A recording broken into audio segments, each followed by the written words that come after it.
Hello and welcome to online Adda for study one for learning. दोस्तों, स्वागत है आप सभी का। इस वीडियो में हम बात करें कई बड़ी और लेटेस्ट अपडेट के बारे में जो कि संबंधित है शिक्षा सेवा चयन आयोग की पहली परीक्षा के बारे में, साथ ही साथ पहली परीक्षा को लेकर उसके एग्ज़ाम कार्यक्रम के बारे में, यूपी टीजीटी पीजीटी 2022 की भर्ती के बारे में। इसके अलावा साथ ही साथ हम बात करेंगे और भी तमाम बड़ी और लेटेस्ट अपडेट को लेकर। एक एक करके सारी अपडेट कवर करें उससे पहले चैनल को सब्सक्राइब करके बेल आइकन को दबा लें और वीडियो को लाइक कर दें, जिससे कि आपको रियल ऑथेंटिक जानकारी online Adda for study YouTube channel के माध्यम से मिलती रहे।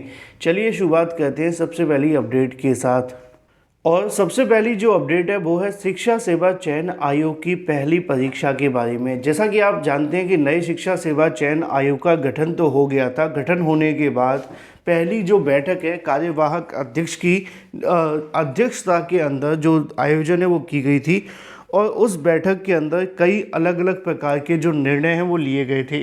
जैसा कि आप सभी को बताया गया था कि नई शिक्षा सेवा चयन आयोग के माध्यम से जो पहली बैठक देखने के लिए मिल रही है, उसका सबसे पहला जो एजेंडा है वो यही है कि पहली परीक्षा कौन सी देखने के लिए मिलेगी, और इसके बारे में ऑलमोस्ट जानकारी पहले भी दी गई थी कई समाचार पत्रों के माध्यम से, और अब वो फाइनल भी हो चुकी हैं कि नए शिक्षा सेवा चयन आयोग के माध्यम से जो पहली परीक्षा होने जा रही है वो नए शिक्षा सेवा चयन आयोग की असिस्टेंट प्रोफेसर की है।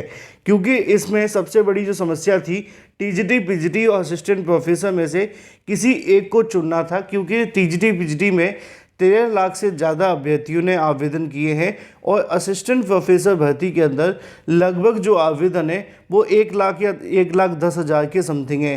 तो मिलाकर के देखा जाए तो 1 लाख अभ्यर्थियों की परीक्षा कराना सबसे आसान होगा उस समय पर जब लगातार भर्तियों के पेपर लीक हो रहे हैं, लगातार कहीं ना कहीं परीक्षा रद्द करनी पड़ रही हैं। यूपी पुलिस का आपने देखा, ARO का देखा। तो ऐसे में नया शिक्षा सेवा चयन आयोग ऐसा बिल्कुल नहीं चाहता है कि पहली ही परीक्षा के अंदर पनौती लग जाए, क्योंकि जितनी ज़्यादा कहीं ना कहीं अभ्यर्थी होंगे उतनी ज़्यादा व्यवस्था करनी होगी, और नए आयोग के लिए ये कहीं ना कहीं आसान नहीं होगा। हालांकि जो शिक्षा सेवा चयन आयोग के अंदर अधिकारी हैं या कर्मचारी हैं वो पुराने आयोग के भी हैं, तो इसमें कराने में थोड़ी सी आसानी भी होगी। लेकिन पुराने आयोग कौन से अच्छे हैं, वो भी तो पेपर लीक कराने या परीक्षा आउट हो जाने की वजह से बदनाम हो चुके थे, तभी तो नया आयोग बनाया। तो नई शिक्षा सेवा चयन आयोग की जो कोशिश है वो यही है कि पहली परीक्षा हम असिस्टेंट प्रोफेसर की करा लें, और उसके बाद जब समय बचे तो यूपी टीजीटी पीजीटी 2022 की जो भर्ती है वो करवा लेंगे।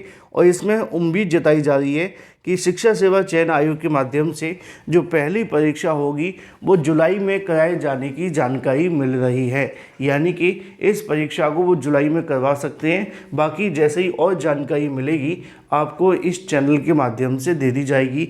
अब बात टीजीटी पीजीटी को लेकर की जाए तो टीजीटी पीजीटी के एग्ज़ाम पे भी कहीं ना कहीं कोशिशें उनके माध्यम से की जा रही हैं कि जैसे ही असिस्टेंट प्रोफेसर भर्ती की परीक्षा होगी उसके बाद में जो अगला टारगेट होगा वो शिक्षा सेवा चयन आयोग का टीजीटी पीजीटी भर्ती का ही होगा, जिससे कि जो टीजीटी पीजीटी को लेकर अभ्यर्थी इंतजार कर रहे हैं उनका इंतज़ार भी ख़त्म हो जाए, और जो ये भर्ती 2022 से लटकी हुई है वो भी कंप्लीट हो जाए।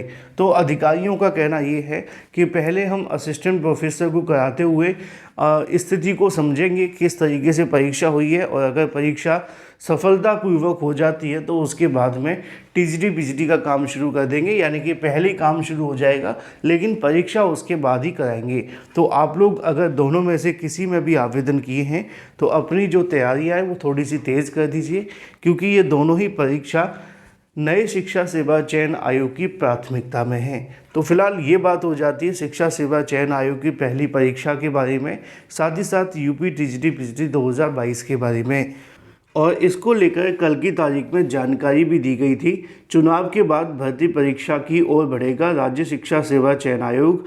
नए शिक्षा सेवा चयन आयोग के कार्यवाहक अध्यक्ष के माध्यम से जो कमेटियां गठन की गई हैं उनका जो काम है वो 15 दिनों के अंदर इससे संबंधित जो रिपोर्ट है वो दी जाएगी, और इस रिपोर्ट को मिलने के बाद ही जो आगे के प्रोसेस है वो शुरू होंगे।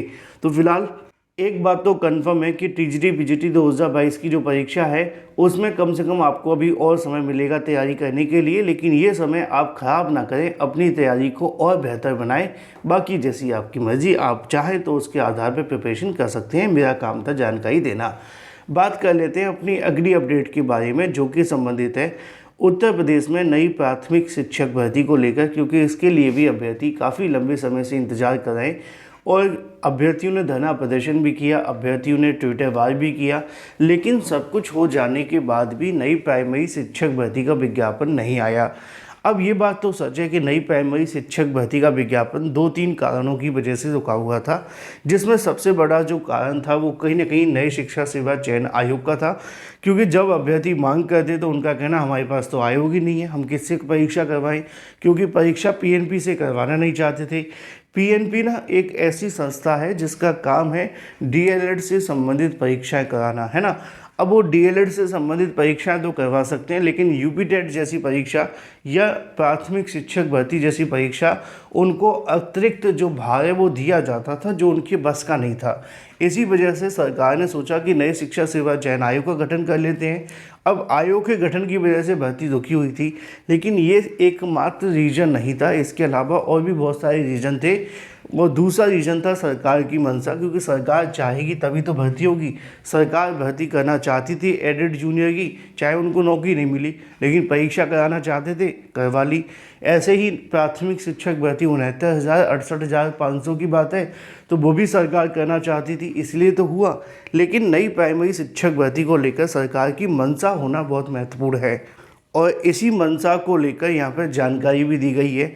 असिस्टेंट प्रोफेसर भर्ती के विज्ञापन संख्या 51 में अवसर तथा प्राथमिक शिक्षक भर्ती के विज्ञापन जल्द जारी किए जाने की मांग को लेकर उत्तर प्रदेश शिक्षा सेवा चयन आयोग के अध्यक्ष सचिव को संबोधित जो ज्ञापन है वो सौंपा। उत्तर प्रदेश शिक्षा सेवा चयन आयोग को अलग अलग ज्ञापन देते हुए अभ्यर्थियों ने बताया कि कोरोना की वैश्विक महामारी के कारण विविध शिक्षण एवं परीक्षा सत्र अपने नियत समय पर संपादित नहीं हो सके। इसके चलते अनेक अभ्यर्थी नेट परीक्षा पूरी तैयारी के बाद भी परीक्षा समय पर आयोजित न हो पाने के कारण असिस्टेंट प्रोफेसर भर्ती के लिए वंचित योग्यता नहीं दायर कर पाए। ऐसे अभ्यर्थियों को अवसर दिए जाने की मांग को लेकर अभ्यर्थियों ने पहले भी प्रदर्शन कर चुके हैं और मांग पत्र दे चुके हैं। अभ्यर्थियों ने कहा कि छात्र हित में जो निर्णय है वो लिया जाए। प्रतियोगी छात्रों ने कहा कि इसको लेकर अगर वो नहीं करते तो आंदोलन करेंगे और कहीं न कहीं जो मांग है वो करेंगे। तो नई शिक्षा सेवा चयन आयोग के बनने के साथ ही अभ्यर्थियों ने यहाँ पे जो ज्ञापन है वो सौंपने शुरू कर दिए हैं, जिसमें 2 अलग अलग मांग है। पहली मांग है उत्तर प्रदेश में प्राथमिक शिक्षक भर्ती को लेकर, जैसा कि यहाँ पर लिखा हुआ है, और दूसरी जो मांग है वो कहीं ना कहीं असिस्टेंट प्रोफेसर को लेकर है।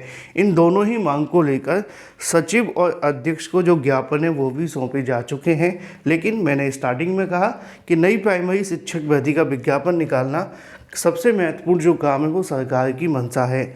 बात कर लेते हैं अपनी अगली अपडेट के बारे में, जो कि संबंधित है यूपी के टेट के लिए। यूपी के टेट के लिए 17 मई तक कर सकेंगे आवेदन, जिसके बारे में जानकारी लिखी हुई है।